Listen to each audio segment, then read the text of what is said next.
inshallah. Super. Yeah, I know. Even though you made it so clear, but I still didn't hear it. All right, so Bismillah ar-Rahman ar-Rahim. And Assalamu alaikum wa rahmatullahi wa barakatuh, everyone. So inshallah, today we've got some homework to do and some work to do right there. So last time, let's go over some of the things that we did last time. Last time we went over this type of a packet, and we went over this meaning of thumma. And we talked about the meanings of thumma, and we said that there are multiple meanings in thumma, so not necessarily that every time you see thumma that you are necessarily going to suppose right away that this is talking about a sequence and with a delay, but sometimes it can have different meanings, and we went over some of those meanings. And we talked about the sequence with a delay. We also talked about that sometimes it's not an issue of sequence with a delay. Sometimes it's a rhetorical sequence and not necessarily something that relates to chronology or timing.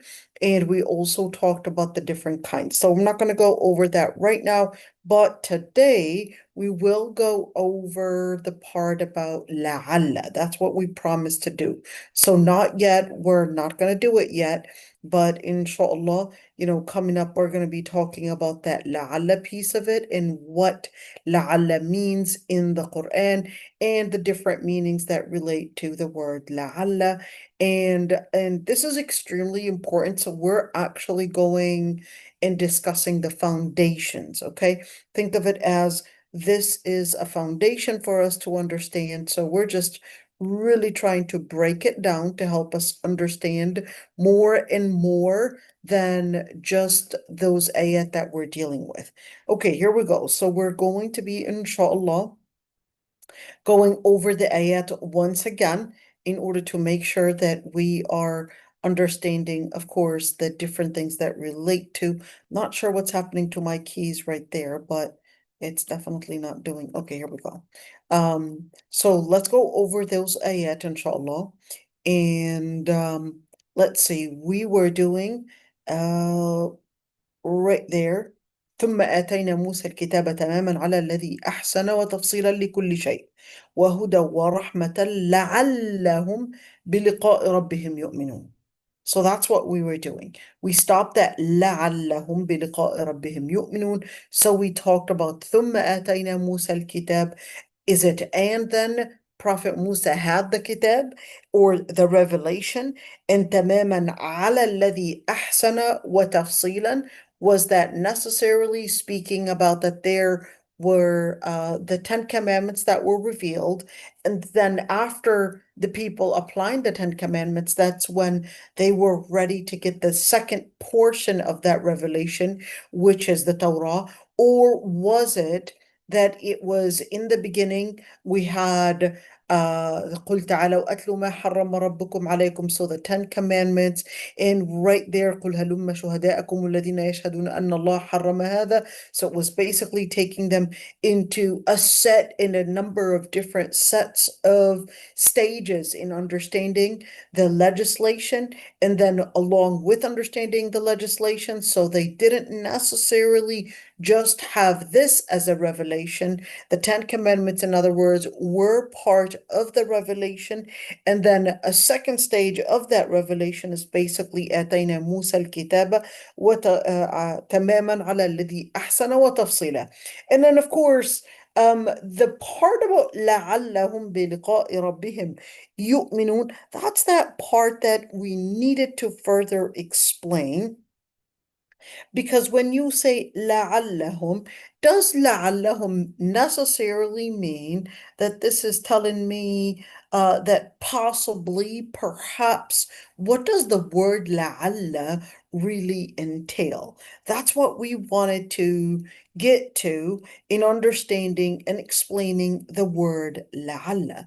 When I see the word لعل in the Quran, what does it really mean? So the first one, it basically means that this is an expectation, this is a hope, and this is what would be called as harfu Taraji. So taraji means that you're basically putting in a hope, you're probably putting in this type of effort and in hope and or in order to put this attempt in order to seek to a certain expectation or a certain goal. And that is more used of a human use in expressing that hope and expectation. But if it is something that Allah subhanahu wa ta'ala is saying, then that actually would have a different rule. Okay, what do you mean if Allah subhanahu wa ta'ala is saying? I thought the Quran is the word of Allah subhanahu wa ta'ala. Yes, but we're talking about that Allah subhanahu wa ta'ala is attributing this la'alla as to him. That wouldn't be as a hope and expectation because Allah subhanahu wa ta'ala already is the Lord Almighty, and we cannot say that Allah subhanahu wa ta'ala is being hopeful or that he is doing a particular force in order to somehow reach a certain expectation because Allah subhanahu wa ta'ala, when he says kun fayakun, when he says be, and it is. So then when we say, for example, فَقُولَا لَهُ قَوْلًا لَيِّنًا لَعَلَّهُ يَتَذَكَّرُ أَوْ يَخْشَى, so speak to him gently so that he may remember or fear Allah subhanahu wa ta'ala. So then therefore, لَعَلَّهُ is referring right there, possibly, hopefully, and putting in an expectation. Maybe we can put the effort to possibly let this Pharaoh get into this inspiration and actually embrace the inspiration and embrace the words, and possibly, he can be at that expectation that we would hope for him to be there. But is he necessarily going to get there? Not necessarily. So here Allah subhanahu wa ta'ala is teaching us, as at least in this ayah, that فَقُولَ لَهُ قَوْلًا لَيِّنًا, that in da'wah, that what we're supposed to be attempting to do is really put in قَوْلًا لَيِّنًا, good kind words.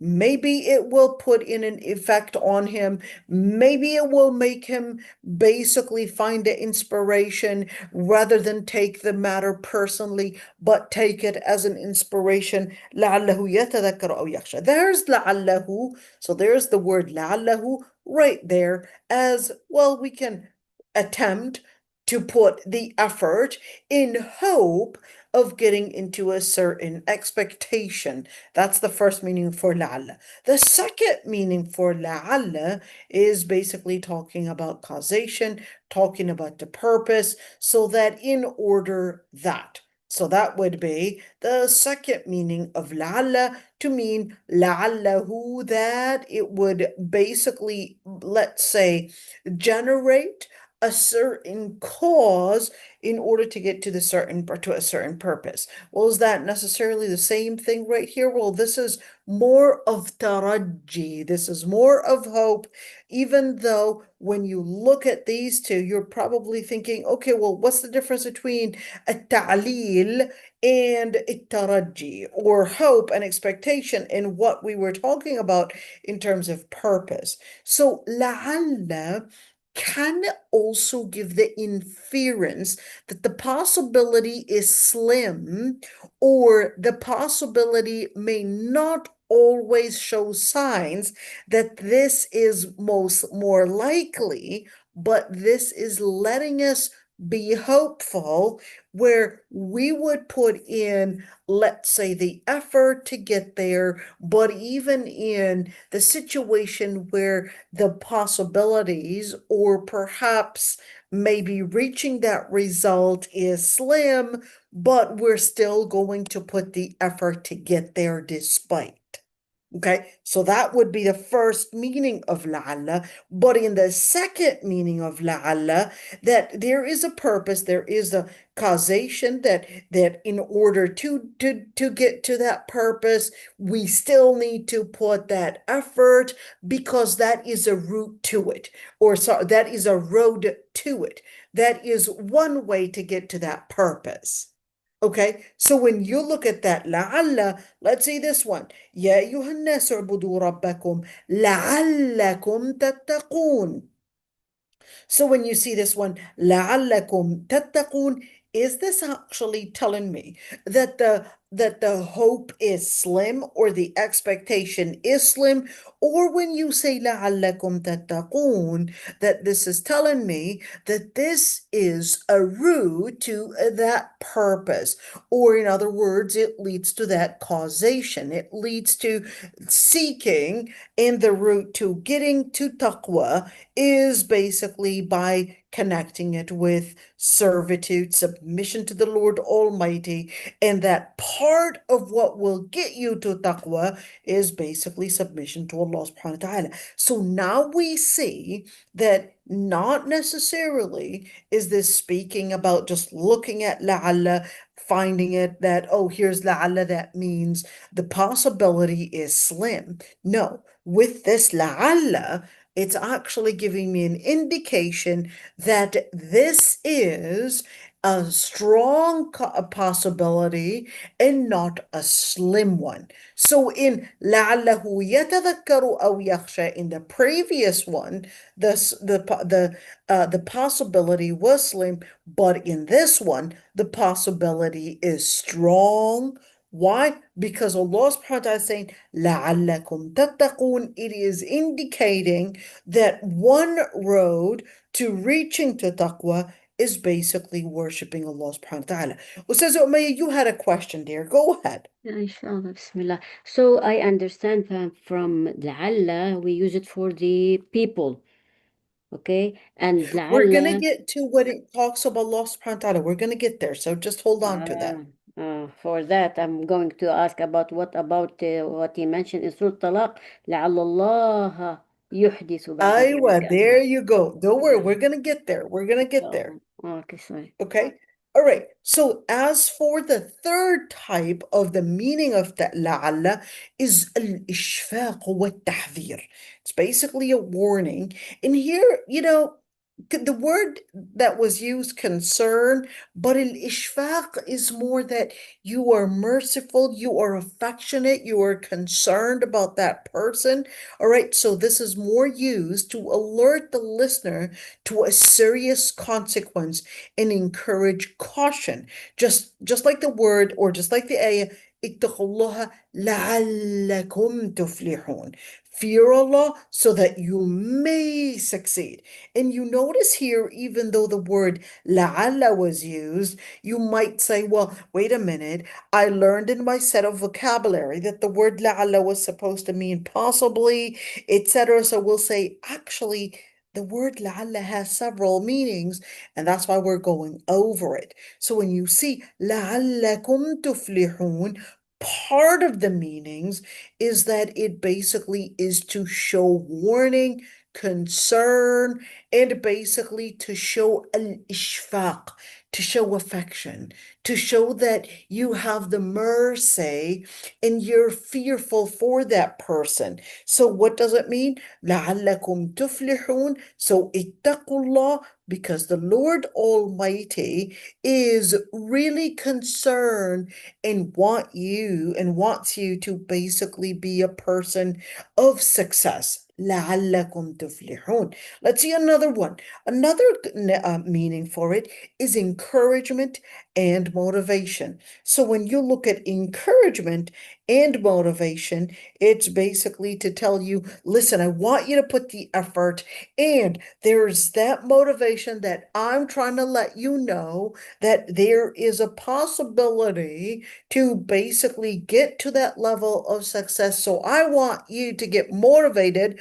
I want you to put in that perseverance. I want you to get encouraged and basically urge you to present and get to the desirable outcome. So let's look at an ayah that is basically giving me this meaning. وَجَاهِدُوا فِي اللَّهِ حَقَّ جِهَادِهِ لَعَلَّكُمْ تُفْلِحُونَ. Striving the cause of Allah subhanahu wa ta'ala as you should. In other words, put the best effort, put the best ability, even though you're looking at, well, we don't have the same ammunition, we don't have the same trained, perhaps maybe trained combatants, but Allah subhanahu wa ta'ala is telling you, just put in the effort. And لعلكم تفلحون, so that you may succeed. Well, you could see the word لعل right there had a different interpretation than the previous لعل, which basically meant something else. All right. And let's see the previous interpretation. How did they interpret it as? So that you may. Look at that one. So that you may. But this one, so that you may again. Well, actually, you could see that that's a wrong translation in repeating it so that you may as just for the word لعل. And now you could now say, I can recognize that sometimes the interpreters or the translators can sometimes be very shallow in their interpretation, because right now you can say at Gems of Light, we took the different meanings, that this is actually a word of motivation and a word of encouragement, and is not necessarily a word of warning and concern.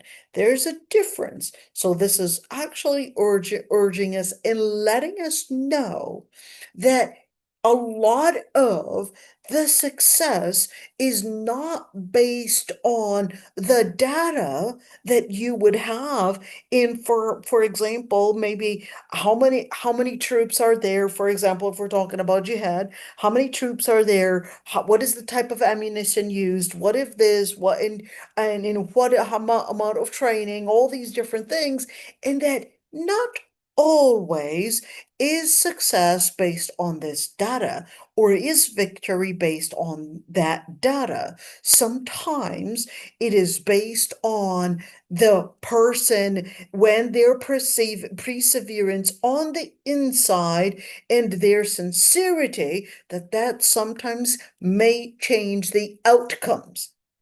That may change the outcomes. And just when you thought that you basically would have the data suggesting, or perhaps maybe we're going to be studying the end results based on the data that we have in perhaps maybe, let's say, let's put this as an illness. We're looking at the blood test, we're looking at the doctors and what they're saying. They're like, oh, the prognosis for this illness is really slim, maybe 20% chance of survival, and then they'll give you all these numbers right there. But then Allah subhanahu wa ta'ala is telling you, well, actually, لَعَلَّكُمْ تُفْلِحُونَ, you just put in the effort, and you never know that the possibility is not necessarily based on the data that was given, but sometimes Allah subhanahu wa ta'ala is letting you know the motivation, the perseverance can actually change the outcome and make a difference. Let's look at the other meaning for لعل. الإطماع في الخير, which basically means instilling hope, opening the door of mercy. It's basically used to bring an awakening, soften the hearts, and let you know, don't worry, just keep going, and don't let that worry keep you from putting the efforts or putting that perseverance and getting to the level of success. So this is to let you know, I want you to put yourself basically in this fight and flight mode, and I want you to go strong and keep going. So when despite perhaps the signs telling you that it's not going to work. Okay, that's very similar to فَقُولَا لَهُ قَوْلًا لَيِّنًا لَعَلَّهُ يَتَذَكَّرُ أَوْ يَخْشَى. Perhaps the same meaning is that, take heed, become fearful, so that he may become fearful. But in other words, فَقُولَا لَهُ قَوْلًا لَيِّنًا, say, both of you, that is Musa and Harun, say the kind words. Perhaps, maybe we can get to basically, we'll probably have that hope, because if the Pharaoh were to become Muslim, maybe we won't have to use another type of force. Maybe we won't have to use all that effort and probably, all that combat, and probably avoid maybe casualties, etc. So let's just, even if the hope is slim, we're still going to put in that effort because of its worth. Okay, let's see. Now, as for the question that you asked in regards to Allah subhanahu wa ta'ala, when we're speaking about la'alla, used by Allah subhanahu wa ta'ala, that does not indicate uncertainty or doubt because Allah subhanahu wa ta'ala has perfect knowledge. So, for example, when you ask the question about what was the ayah that you put in? لعل الله يحدث بعد ذلك أمرا. لعل الله يحدث بعد ذلك أمرا. That was the ayah that you had quoted. So Allah Yeah. subhanahu wa ta'ala knows what the outcome is going to be, but Allah subhanahu wa ta'ala is letting you know. He knows, and that this la'alla that Allah subhanahu wa ta'ala does not basically have the possibility of there's maybe that he is not sure of what's going to happen because Allah subhanahu wa ta'ala has all the knowledge. But لَعَلَّ اللَّهَ يُحْدِثُ بَعْدَ ذَلِكَ أَمْرًا. He's letting you know that even if perhaps this relationship, it doesn't look like it's going to work out, but Allah subhanahu wa ta'ala is telling you, I want you to put the effort despite. Yes, this person, you may see him as toxic. You may see him as basically, narcissist or whatever different things that you may see him basically labeled as, but you never know. Just put in the effort before you come to the final conclusion that, nope, this isn't going to work out and I need to end.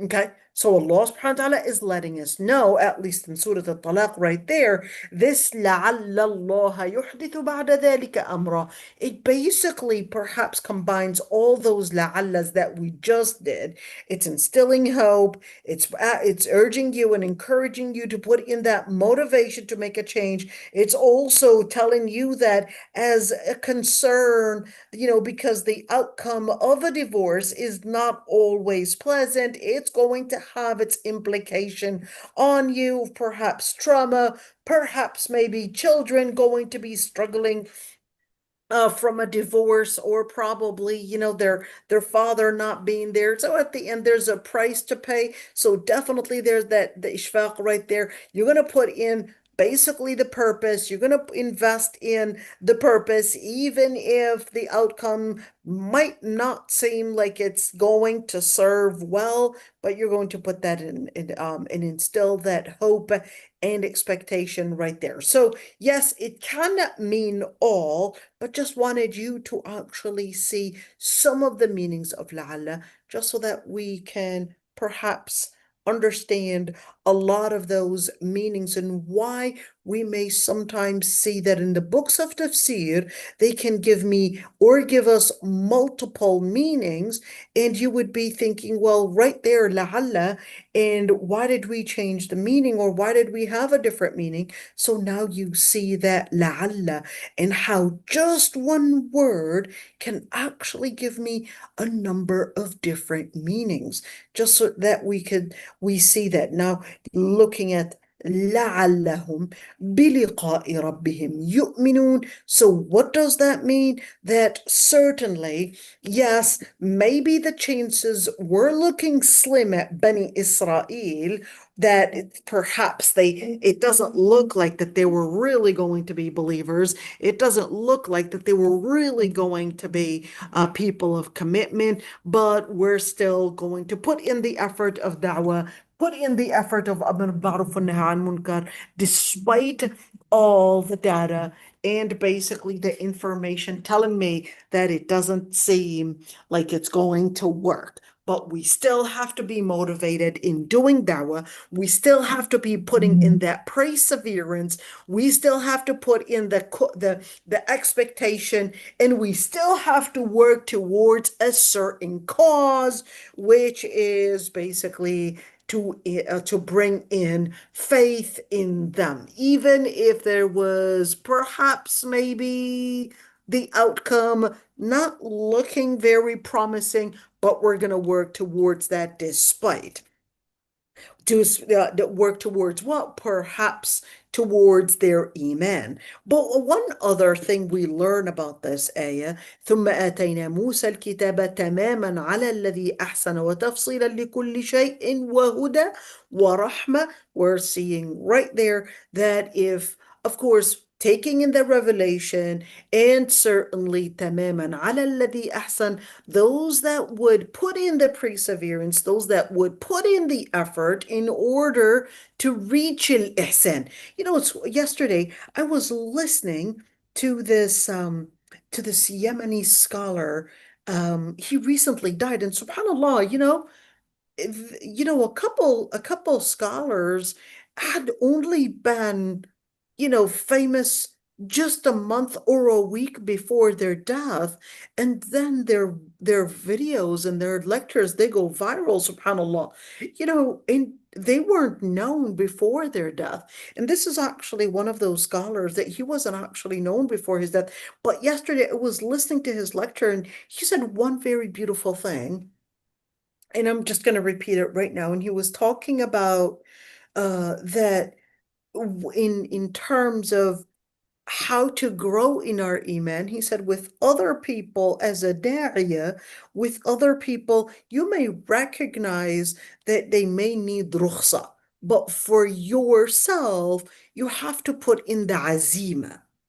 So there's a difference between giving a fatwa to others and perhaps mentoring others. And there are differences of opinions between scholars on this matter or that matter. So for those people that are trying to grow in their deen, you might give them rukhsa, or you might know that there are differences of opinions between scholars. And perhaps you would say, well, there are differences of opinions, and you would give them an easier fatwa. But for a person that wants to aim high, if you're aiming high, you're attending Gems of Light classes, or you're aiming high to be in your deen, then you want to put in the perseverance to basically go for the harshest fatwa because you're aiming high. So when you say تماما على الذي أحسن وتفصيلا, so this is also indicating that.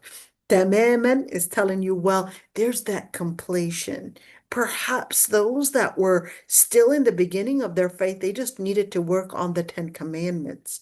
But for those that wanted to go farther in their faith, they needed that tamam. They needed that perfection. They needed further instructions. And those further instructions are that tafsil, are those basically continued instructions in order to help them grow in their deen. What type of instructions? Well, instructions for everything. How do we get to these instructions? Well, you won't be able to get to these instructions unless you put in the effort to get ilm. Getting the ilm is one method to help you know about these instructions, to help you know how to open these doors to basically finding the truth and to knowing basically the right path to haqq. لكل شيء. Learn about everything. And that's what we try to do at Gems of Light. Basically teaching about everything about tafsir, and not necessarily just about the rulings that relate to women, or probably rulings that relate to perhaps the things during our time, but we would go into each and every single matter that was discussed by the scholars, because we need to see that inspiration, because there was nothing that was mentioned in the Quran just for nothing. Each and every single thing that was mentioned in the Quran, there's something to learn from it. There's something to get the inspiration from, and there's a wisdom behind it. And of course, there's huda. And what is huda? In order to find il-huda, you basically need to get the ilm. In order to find the huda, you also need to put in a certain amount of implementation. You need to implement the words that you get the ilm from. And then, of course, that's what we would also get of rahmah. And we talked about il-huda, Al-Huda basically consists of number one, knowing the purpose. In other words, knowing the destination that you're trying to get to. You also need Huda in order to get to Huda. You also need basically the direction, the GPS call it. Okay, and in order to know and get that to that GPS, it's not enough to have the GPS if you're not following the instructions. If you're not following the instructions, you have your GPS, well, good for you, but that's not enough. You need to follow the instructions that are on that GPS, and you definitely are supposed to be putting that GPS to get to that destination, Jannah. But if you have the wrong destination, so just by having these tools, that doesn't necessarily mean that you're going to get to Jannah. Having the ilm, perhaps you know how to read Quran with great tajweed, good for you. But if you're not applying it, it's not going to really make a difference. Because just because you had the ilm al-sharia, you had a PhD in sharia, that doesn't mean that you're going to make it to Jannah, not unless you implement it. Therefore, when we speak about huda and rahma, we need to get one, we need to put that implementation, we need to have the GPS to help guide us with ilm. أعبد الله على بصيرة أنا ومن اتبعني. I worship Allah subhanahu wa ta'ala على بصيرة. What is على بصيرة? Basira is insight. Basira is basically knowledge, is insight, and it's not blind, but it's basically aware of where it's heading. And على أعبد الله على بصيرة. So this is basically heading towards al-ibadah, heading towards submission to Allah subhanahu wa ta'ala, heading towards a destination, which is Jannah. So that's basically what huda would mean.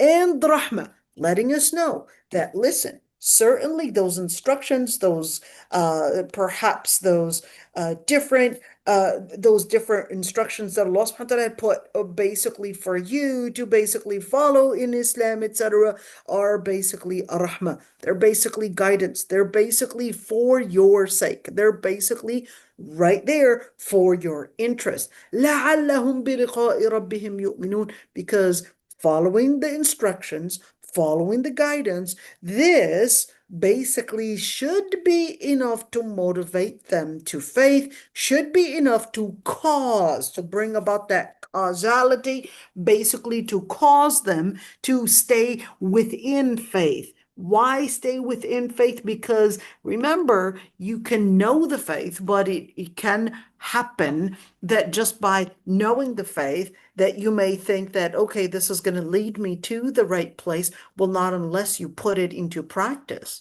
It's not going to be in effect, unless you put it into practice. Just because you bought the medication, it doesn't mean you're getting the treatment, not until you take the medication right. You take the medication, right? That's what's going to take you into the process of perhaps healing. Okay, وهذا كتاب أنزلناه مبارك فاتبعوه واتقوا لعلكم ترحمون. Here's لعلكم again. Here's that لعلكم again. Let's see right there what al-Qurtubi wanted to say about that one. Okay, let's see. تفصيلا, I think we mentioned all of those. ثم قيل ثم تدل على الثاني بعد الأول. No, we talked about this one. تفصيلا وهدى ورحمة, we talked about this one as well. هذا كتاب ابتداء وخبر. This is, of course, أنزلناه مبارك. Okay, so now Qurtubi wanted to take us right there. Even though I actually had right there, well, that was Tahrir with Tanweer, Tahir ibn Ashur. And I talked about Tahir ibn Ashur before, said he's a Tunisian scholar. You could see he didn't die a long time ago. That was approximately 1979, 1975, give or take, around that period. I believe it was 1979. Okay, and that was a great scholar, Tahir ibn Ashur. Really didn't get the attention that he needs and deserves. And in his book, التحرير والتنوير, I must say, this is probably the best tafsir ever. التحرير والتنوير, You ask me, I would actually say it's better than al-Qurtubi himself. Go ahead, Ustaz Umayya. What did you want to say, Yeah, dear? sorry, may I ask you which book you get the meaning or the using of لعل, because in Qurtubi didn't mention anything about it. Oh, of course, of course. Okay. Al-Qurtubi didn't mention anything about it. I would basically go to the different resources to basically get you those rules and those yeah, so it's What the name? basically not mentioned in Tafsir al-Qurtubi, but I would just get aiding like aidful in just aiding resources to basically add it to our class. That's basically it. So it's blending of many books. Yeah, exactly. لعل. Okay. You would find the meaning of لعل, Mhm. you would find the meaning of لعل in the books in لغة عربية.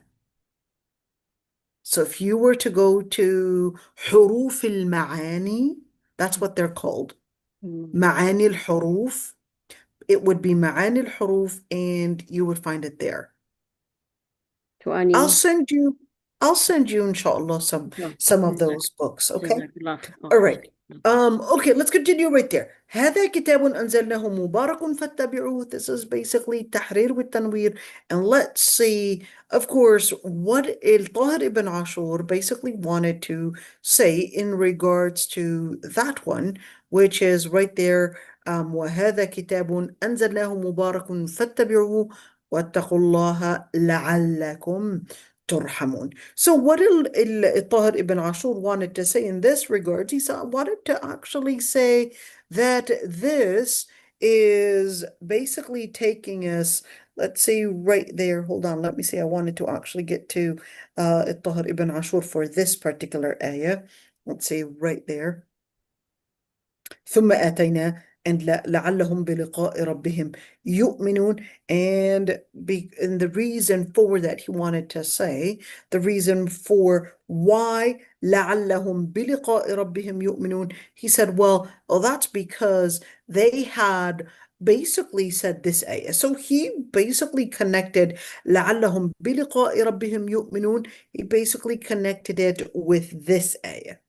Which ayah? With this one. أن تقولوا إنما أنزل الكتاب على طائفتين من قبلنا.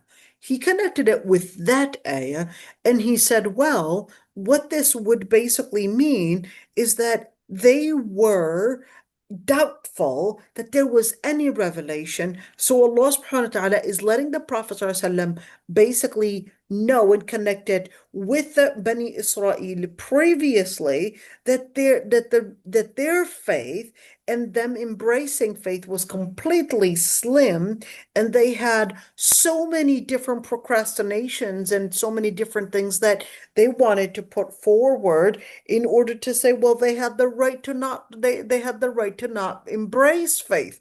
And Allah subhanahu wa ta'ala had basically right there even responded to the pagan Arab and told them, well, that they were going to basically say that, well, there was no revelation ever revealed. So that's when Allah subhanahu wa ta'ala said, أن تقولوا إنما أنزل الكتاب على طائفتين من قبلنا. You were just going to say that, the revelation that was revealed on the two previous nations and the Jews and the Christians, well, وإن كنا عن دراستهم لغافلين, we weren't really aware and we had no opportunity to study their revelation, so therefore we wouldn't really know whether this inspiration or this revelation is at all of any divine basis. So Allah subhanahu wa ta'ala is basically responding to them right there, that letting them know that there's actually a history to the revelation. Keep that one in mind.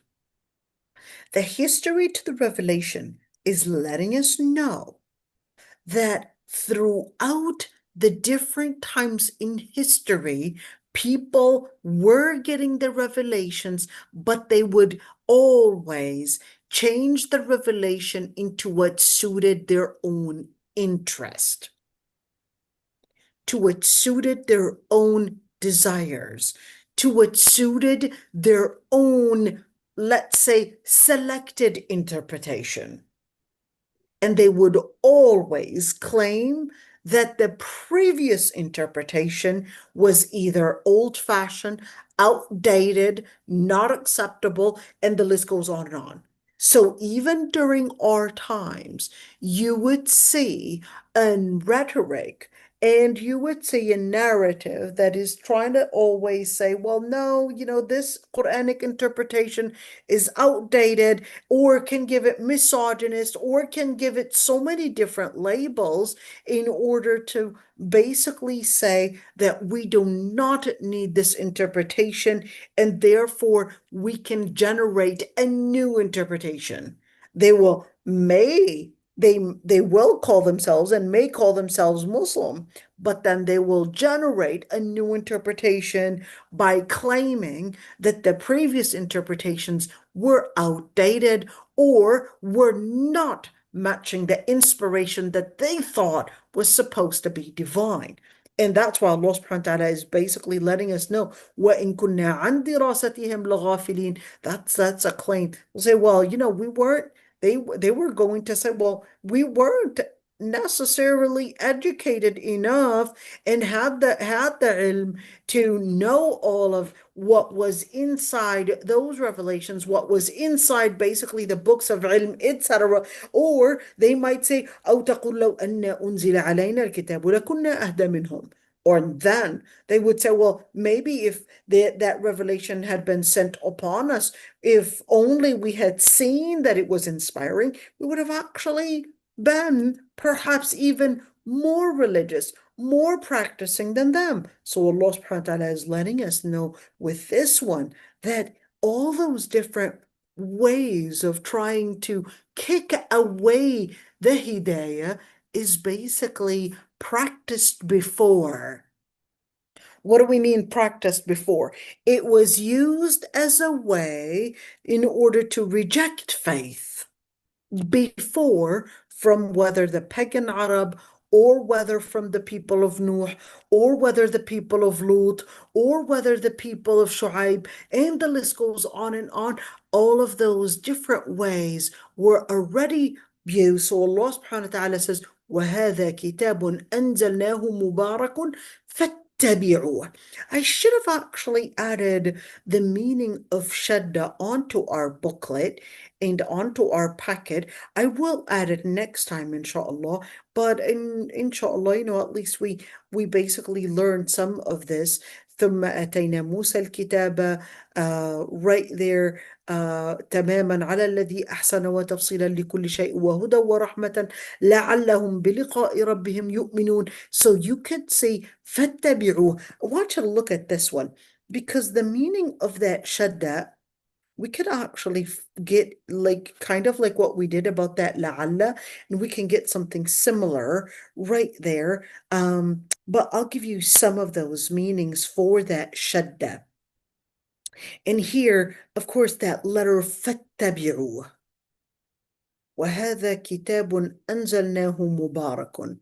And this book, we had sent it as Mubarak.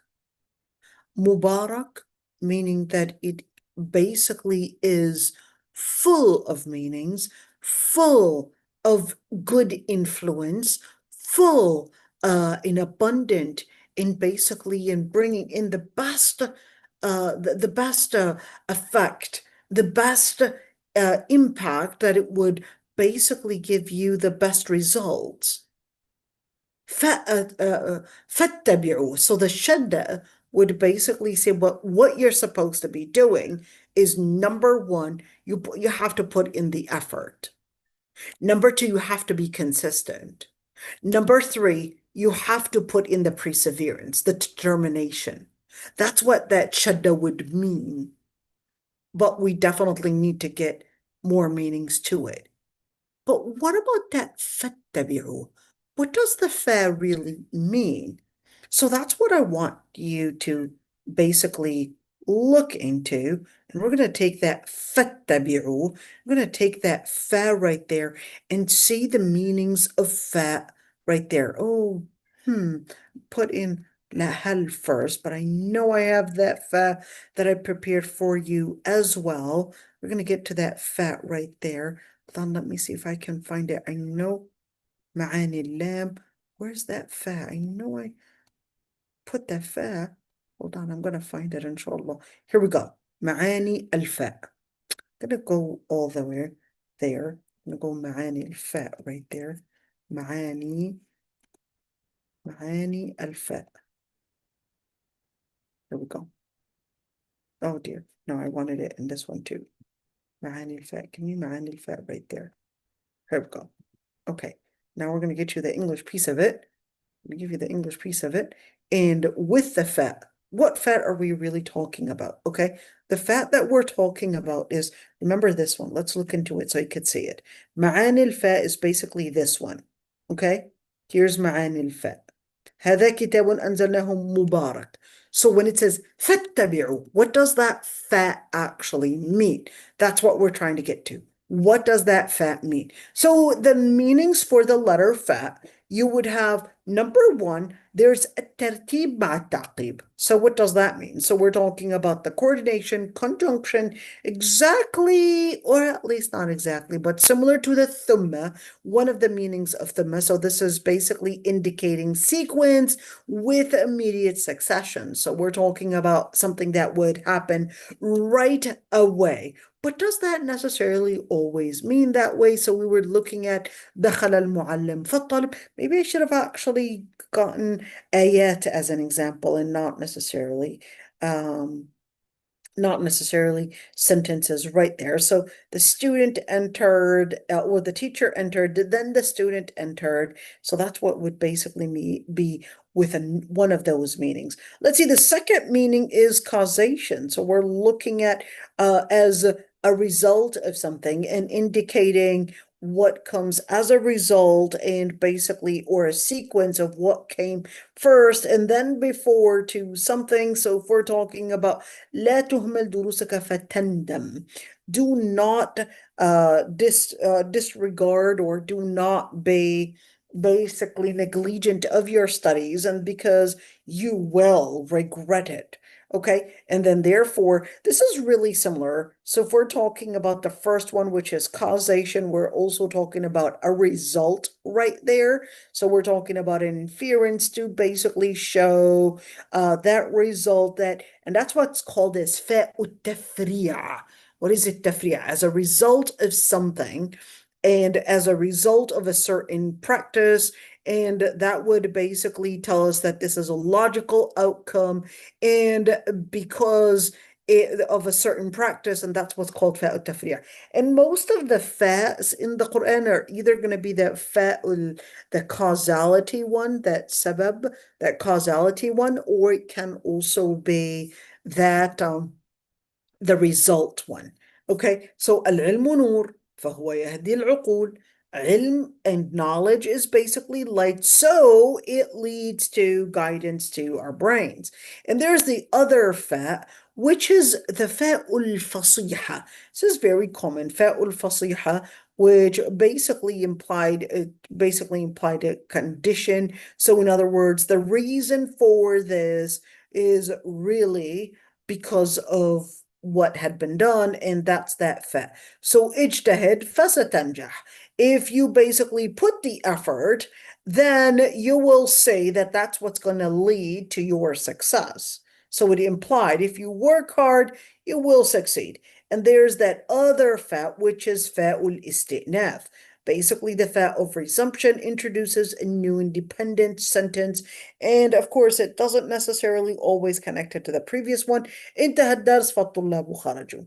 The lesson was done, so the students basically exited the classroom.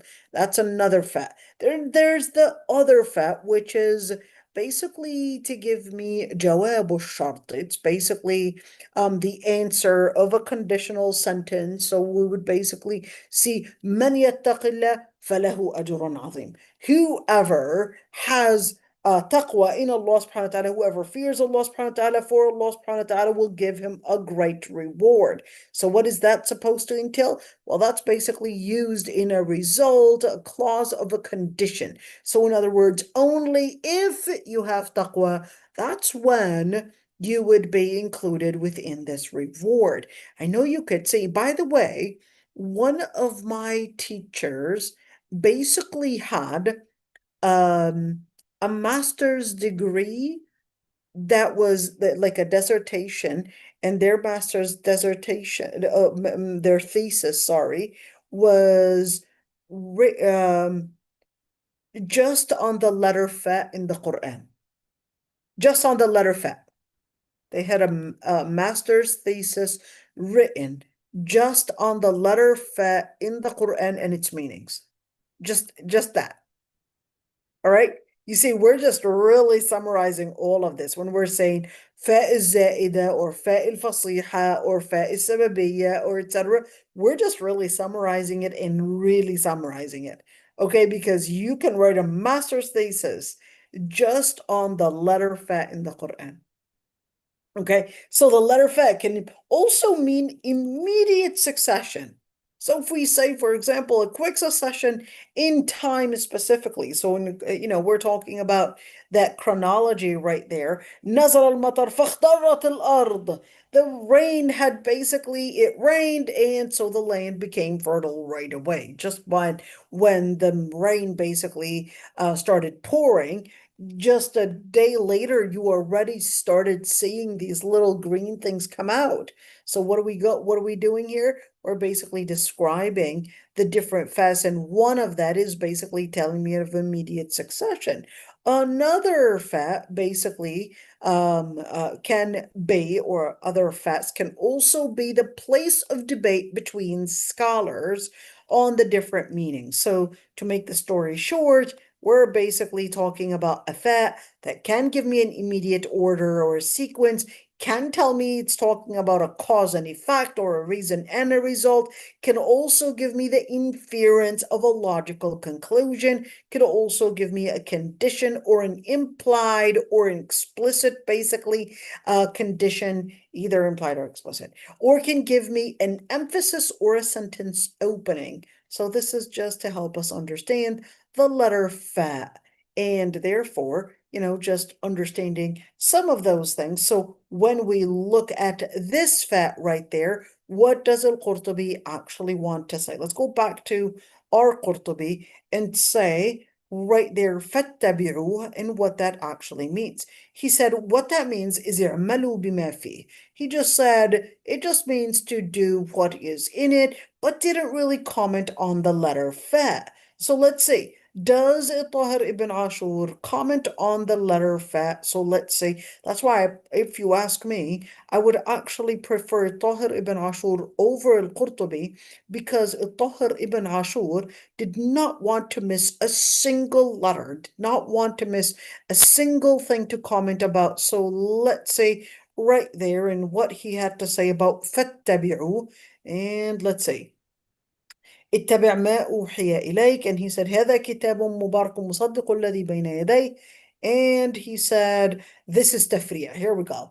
So what is the tafri'ah? It's basically telling us right there. Qurtubi didn't say anything about it, but Tahir bin Ashur did want to say something about it. He said, well, this is tafri'ah, and what the word tafri'ah basically means, he's saying, well, this is telling me about a leading cause. This is also talking about leading cause. This is also talking about a condition.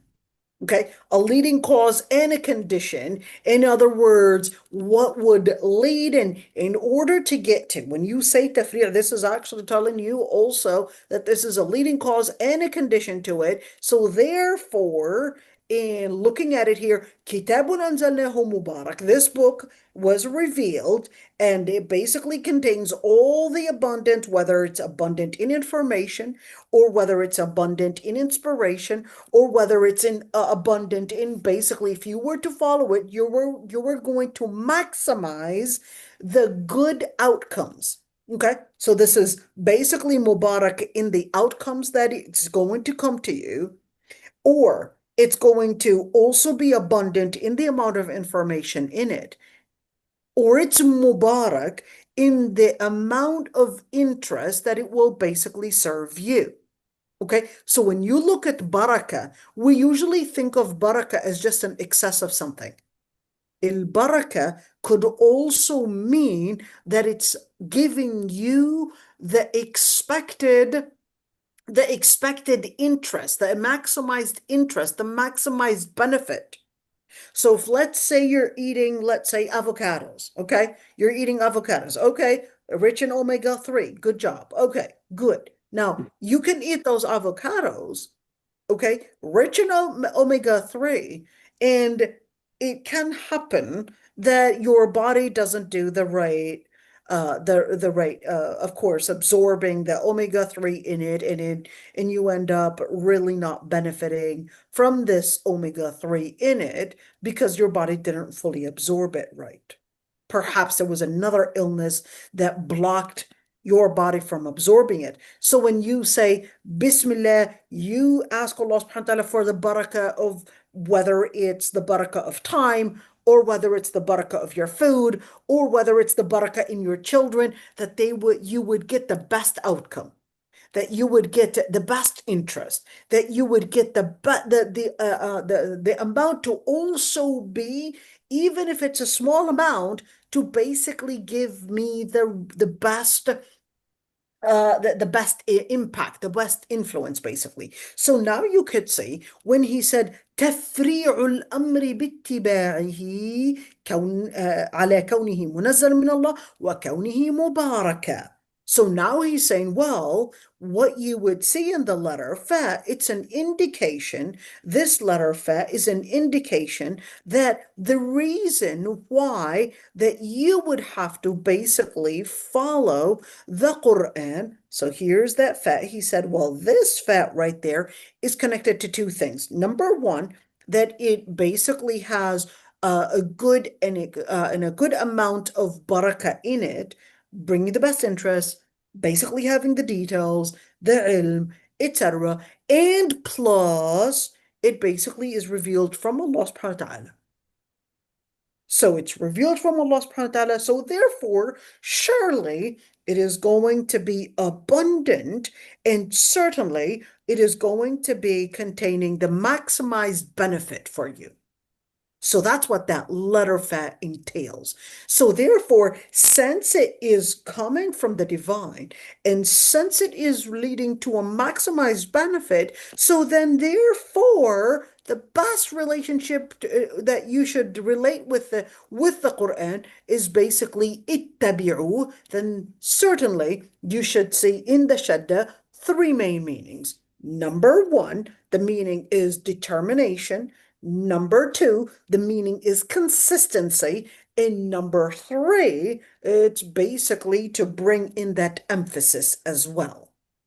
Okay, so when you look at fattabi'u, it's emphasizing what it had already told you, which is that this book was revealed from Allah. It's a divine revelation. It basically contains all the different benefits, all the different maximized benefit, etc. So therefore, you have to be consistent. There's a level after a level. Try to grow in your stages of how committed you are to the book of Allah subhanahu wa ta'ala. That's number one. But that maximized good is not going to be found unless you put in, as the shadda is indicating, you put in an amount of perseverance, amount of determination, amount of consistency is the third meaning. Consistency. It's day after day, time after time, and it's not an experiment. It's not an experiment.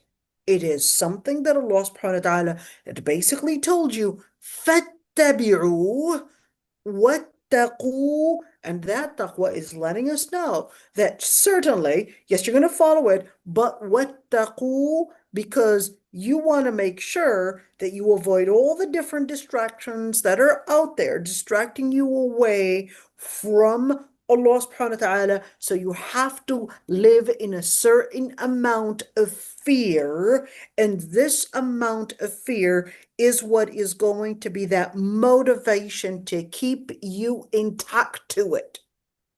Keep this one in mind. Fear is one of the most, let's call it the biggest motivation. The biggest motivation is fear. You fear homelessness, you find a job. So you go, you look for a job that basically is capable of covering your rent and expenses and all of that. Why? Because you're afraid that you might end up homeless. You fear that you might get illnesses. So what do you start doing? You probably will start eating right, working out, whatever it is. Why? Because you're afraid that you might get sick. You're afraid of your children basically going the wrong direction. So what do? You put them in a duksi. You put them in Quranic schools. You put them in perhaps Islamic studies, etc. What do? You basically try to put in that effort in order to maximize their deen, to maximize their relationship. So what do? You redirect and you shift your effort because you're afraid of a dangerous consequence. So what do? You put that fear as the motivation to do what is right. So therefore, Allah subhanahu wa ta'ala is letting us know that even with your children, the best method for tarbiyah is fear.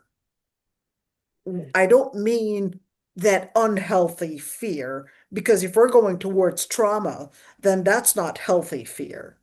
Okay? That's not healthy fear. But we're talking about a level of fear that's not making a trauma per se, but it's motivating you to live up to what Allah subhanahu wa ta'ala wanted you to live up to.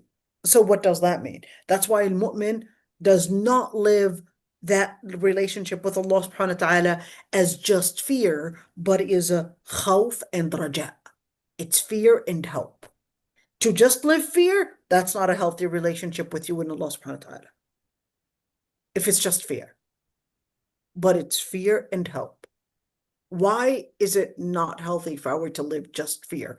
Because if you were to just live fear, you would be afraid that this fear might later generate into repelling away, into running away. But Allah subhanahu wa ta'ala says, فَفِرُّوا إِلَى اللَّهِ. And فَفِرُّوا depression. إِلَى اللَّهِ. You would run towards Allah subhanahu wa ta'ala. Why? Because you're not running away from Allah. If you're just fearful, then you might run away from Allah. But you fear and you hope in Allah. So you basically fear and you run towards Allah. Why? Because you're hopeful that He will give you the rahmah, that He will give you the maghfirah. All right? So that's why when you look at فَاتَّبِعُوا وَاتَّقُوا, what am I in hope for? What am I in hope for? لَعَلَّكُمْ تُرْحَمُونَ. Now we go for this لَعَلَّكُمْ again. Remember all those لَعَلَّ that we did before? Is Yes. it telling me of a causation? Is it telling me of a low chance? Or is it telling me to put the effort and that this is to increase and maximize basically the reason, or probably maximize the hope to getting to that purpose? What does لعل mean in this situation? So we see لعلكم ترحمون. This is letting me know that there is a high chance that I will be getting to be included to the mercy of Allah subhanahu wa ta'ala if I were, one, to follow the book of Allah subhanahu wa ta'ala, and if I were to be consistent, determined, and also live in taqwa and also raja, that this is going to be the condition and the leading cause and maximizing the probability of me being included in the rahmah. So we're just doing math right there. We're just doing math. Okay. Now, seeing this math right there helps us understand the tafsir and basically taking it word by word. So what I'm going to do right now, I know you guys had Dr. Samia before me. I'm going to stop right here and say فَاتَّبِعُوا لَعَلَّكُمْ تُرْحَمُونَ, and I'm going to continue tomorrow, inshallah, because I know you guys had Dr. Samia before. So we'll say, may Allah subhanahu wa ta'ala give us all the taqwa, give us the rahmah, and give us, Ya Rabbi, Amen. give us the thabat. Allahumma Amen. ameen. Uh, Any questions before we end? I have my question, inshallah. Go ahead, dear. In ayah 154, Okay. when you talk about وتفصيلا لكل شيء وهدى ورحمة لعلهم بلقاء ربهم يؤمنون. This is لعل, and you explain about the huda. It's like GPS. Can we consider, Mm-hmm. and you put a condition that al-ilm, science, must be there, the GPS not enough. Can we consider al-ilm is like the map of everything, like for tilawa, we have to have the map, Absolutely. how to, Ahsanti. Love yeah. it. And Love for it. fiqh, we have to understand usul al-fiqh and tafsir the Absolutely. same, right? Absolutely. That was great. That was a great one. That was a great one. Love it. Love it. Love it. I know Jazakallah. you put it in a what should we call it? In a like a question like as if you're questioning, but thank you for the addition. That was great. That was great. That Yes, was great. Jazakallah That khair. was great. That was a great addition that you did right there. Alhamdulillah, Beautiful. fadlullah, fadlullah. Beautiful, beautiful, And, beautiful. You definitely can, at the end, learn that's why, seeking ilm sharia is key to helping you grow in your iman, to helping you grow in your connection with Allah subhanahu wa ta'ala. That's key. And this important key, you would only get, you would only get if you are putting in the effort and the time to basically learning tafsir, learning fiqh, learning hadith, learning all of that. That's basically, think of it as the tool to finding al-huda.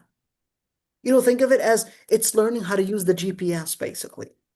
yeah, It's and this, there, but you just have to learn how to use it.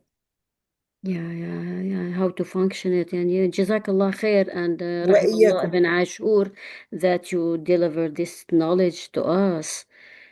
And subhanallah, it's a lot of barakah, a lot of meaning about this ayat. It's not like subhanallah ayat, as the Dr. Samuel just mentioned about asa. It's like it has no Right. And roots, even no Asa has a root. lot of meanings, by the way. Yeah, it has no roots. It's like يسميها what's من الفعل الجامد. Yeah, Right, yeah. right, right. سبحان Well, al-jamid would mean that it's not conjugated. mm, That's al-jamid. Al-mushtaq would be the opposite, means it's a conjugated verb. yeah, and we So can, think of it as, well, this is the root itself. There's yeah, no way to lessen it, because yeah. that in itself is actually the basis. Same like asa and لعل, I guess. Absolutely. Yeah, Absolutely. it has no تصريف, no جذر, no roots like فعل. Absolutely. SubhanAllah, SubhanAllah, Quran, great. Subhanallah, اللغة العربية is rich. very wide. Very rich. Yeah, It's beautiful. yeah. لغة عربية